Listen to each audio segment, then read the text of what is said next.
There's this idea floating around, maybe it's always been there, that just giving cash directly to everyone is the silver bullet for financial problems. Sounds almost too good to be true, right? Like waving a magic wand over everyday struggles. I remember when I was younger, juggling classes and a part-time job, an extra $100, that would have felt massive, Yep. like textbook money, or maybe not eating instant noodles for a week. But even then, I think I sort of wondered, does this kind of broad handout actually fix anything long term? Or is it just, a temporary ripple while the bigger economic currents keep pulling people under? Because if we really dig into this approach, what it shows about our priorities, well, it might surprise you. And speaking of which, there's been a very recent announcement that puts this whole question right under the spotlight. A one-off RM100 cash aid set to go out to every single individual aged 18 and above. Yeah, and the way they're rolling it out is pretty interesting in itself. It's going through the MyKad system. That's the national ID card for anyone unfamiliar. And it's under this program called Sumbangan Asas Rama, SARA for short, which translates roughly to something like basic compassion aid. Compassion aid, okay. And the stated reason. Well, officially, it's tied to National Day, August 31st, presented as a way to immediately help with the rising cost of living. Kind of a direct token of appreciation is how it's framed. And the sheer scale of this. It's not small potatoes, is it? No, definitely not. We're looking at potentially 22 million citizens benefiting. The total allocation is RM2 billion. That's a significant sum. What really jumped out at me is that it's per person, not per household. So, like a family with two parents and maybe two adult kids living at home, they'd get RM 400 total. Exactly. That individual approach is quite different from how some aid programs work. And it is actually historic. It's the first time cash aid is going to all adult citizens like this. Wow, okay, so that bumps up the total spending on these types of programs quite a bit.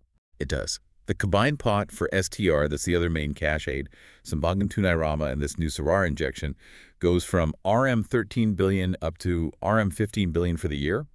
And people can use this RM 100 from National Day, August 31st, all the way until the end of December 2025. And not just anywhere, right? There are specific places. Right. For essentials, at over 4,100 registered outlets. Think major supermarkets, Midin, Lotus's, Econ Save, 99 Speed Mart, plus lots of smaller participating grocers across the country. Okay, and what happens if someone doesn't spend it all by the deadline? Does it just vanish? No, apparently not. The plan is that any unspent funds at the end of 2025 will be reallocated. They'll go into other assistance programs specifically for vulnerable groups the following year. So there's a bit of a safety net there for the funds themselves. Interesting. Now let's put this in the bigger economic picture. What's the backdrop here? Well, it's a bit of a mixed signal economically speaking. On one hand, overall inflation actually dropped in June 2025, down to 1.1%, which sounds great, right? It's the lowest rate in something like 52 months. Okay, so inflation is low. That seems good. Yes, but here's the catch. Prices for food and beverages, they're still rising faster than that overall average. So even though the headline inflation number looks good, the cost of putting food on the table, those daily essentials, that pressure is still very real for a lot of people. It hasn't eased up in the same way. Right, that persistent cost of living struggle. Exactly. Yeah. It highlights this tension. General indicators might improve, but the day-to-day reality for basic survival costs can still be tough. Which brings us to how some people are interpreting this whole RM100 announcement. You hear whispers, or maybe louder voices, calling it a populist gesture, not really a fundamental fix. And the timing, as you mentioned, tied to National Day, but also just before a planned protest, the Tehran Anwar rally. Does that timing suggest maybe an effort to kind of control the narrative, to look responsive? That's certainly the critique, isn't it? It raises these deeper questions about, well, policy coherence. Is this the most effective use of funds? And distributive justice. That RM100, as you said earlier, means very different things depending on your income. For lower-income families, it might provide a genuine, though brief, bit of breathing room.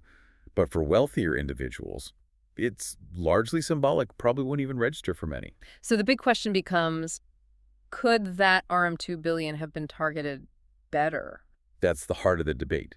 A universal handout like this is administratively simple. You avoid all the complex, costly means testing. But the downside is you're treating very unequal situations equally. You give the same amount to someone struggling and someone very comfortable. So easy to implement, but maybe not the most impactful for addressing the root causes of inequality or long-term economic stability. Precisely. It's temporary relief. Some might see it as politically convenient, a way to offer something visible without tackling the harder structural policy reforms. It sidesteps those bigger, tougher conversations. Okay, so amidst this debate, there's been a pretty interesting counter idea thrown into the mix. I saw that the Malaysian Chinese Association president actually suggested something quite different. He proposed the government set up a way for people who feel they don't really need the RM100 to voluntarily give it back. Yes, and not just give it back into the general government pot. The proposal is quite specific about where that return money should go. The main target is healthcare, specifically helping government hospital patients stuck on long waiting lists for surgery. Those waiting lists are notoriously long, aren't they? They are. The numbers cited are stark, an average of 15,000 patients waiting, sometimes for around 21 months for operations. So the idea is to take any returned RM100, maybe combine it with savings from stopping any alleged queue jumping schemes, Okay. where people might pay extra to get treated faster, Hmm. and channel all that directly to reducing this surgical backlog. It's a direct hit at a major healthcare bottleneck. That's a very specific target. And it wasn't just healthcare, was it? There was an education angle, too. Right. The second part of the proposal is turning those return funds into scholarships, targeting two groups specifically. First, top-scoring SBM leavers, that's high school grads who got straight A's but maybe missed out on pre-university spots due to quotas or other factors. And second, high-achieving STPM leavers, the pre-university grads who have excellent results but can't get into super competitive fields like medicine or law. So shifting the focus from broad, immediate relief to very targeted investments in healthcare access and high-achieving students. Exactly. The argument is that this would use the funds more effectively, putting resources where they are truly needed, hitting those systemic weak points in healthcare and education, aiming for a kind of win-win by investing in national systems. And the proponent made a point of saying he'd donate his own RM100 and called on other politicians, the PM, former PMs, ministers, MPs, to do the same. Lead by example, basically. Okay, it sounds quite noble on paper, but Right. how practical is setting up something like that, a voluntary return system? That's the million-dollar question, isn't it? Or perhaps the RM100 question in this case. When you start thinking about the logistics, it gets complicated fast. How do you actually implement it technically? Integrating with banking systems, verifying identities securely for returns? It's not trivial. And the cost of setting all that up, could it end up costing more than the money actually returned? That's a real risk. You could potentially spend a lot on building the infrastructure, the websites, the verification processes, the admin staff, to manage what might, in the end, be a relatively small pool of returned funds.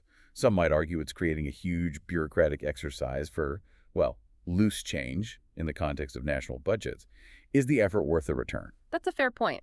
And even if, say, a good number of people did return it, let's imagine 10 million people give back their RM100. That's RM1 billion. It sounds like a lot, but is RM1 billion enough to really solve a 15,000 patient surgery backlog?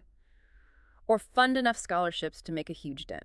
Probably not entirely, no. These are massive systemic issues. The surgery backlog, for instance, isn't just about money. It's about staffing, infrastructure, efficiency, decades of factors. Similarly, education funding needs are vast. RM1 billion, while helpful, would likely be, as they say, a drop in the ocean compared to the scale of the need. So the practical impact might be limited, even with significant participation. It seems likely. These deep-rooted problems need sustained, large-scale funding and structural reforms, not just one-off injections, however well-intentioned. Which suggests that the symbolic value of this counterproposal, the statement it makes about collective responsibility and targeted funding, might actually be much greater than its tangible, practical effect on those big problems. And how has the public reacted to this whole give it back idea? I imagine it's stirred things up. Oh, absolutely. Very polarized reactions. On one side, you have people saying, yes, great idea. Show social responsibility, true patriotism. They like the principle of it. And on the other side, A lot more skepticism, even sarcasm. People dismissing it as idealistic, totally unrealistic.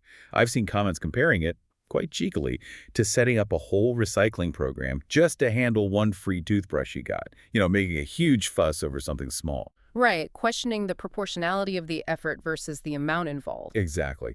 And some critics have gone further, questioning the proposer's political energy. Why focus on this RM100 issue when there are bigger national problems? Hinting it might be more about generating publicity or appearing constructive, rather than offering genuinely impactful solutions. Some see it as a sign that the political party involved maybe lacks a clear direction on the major issues, so they seize on something like this. It really shows that deep divide in perception. It's fascinating how one relatively small cash handout can spark such complex debates. It really is. And we should remember the RM100 wasn't the only thing announced. There were other measures alongside it. That's right. What else was in that package? Well, there was a fuel price adjustment. RON 95 petrol brought down to RM 1.99 per liter. That's quite noticeable for drivers. Also, the creation of over 4,000 new medical officer positions, a direct attempt to address the strain on the public healthcare system. And then there were what you might call sweeteners, things like a new public holiday declared for September 15th and delaying planned toll hikes. Okay, so a broader package of relief measures, not just the cash. Yes, offering tangible benefits across a few different areas. But again, this ties back to that earlier critique, doesn't it? Are these individual measures, even taken together, just short-term fixes? Are they soft power maneuvers that avoid the really tough structural changes needed? That's the concern some analysts raise. For example, the fuel price cut, is it sustainable?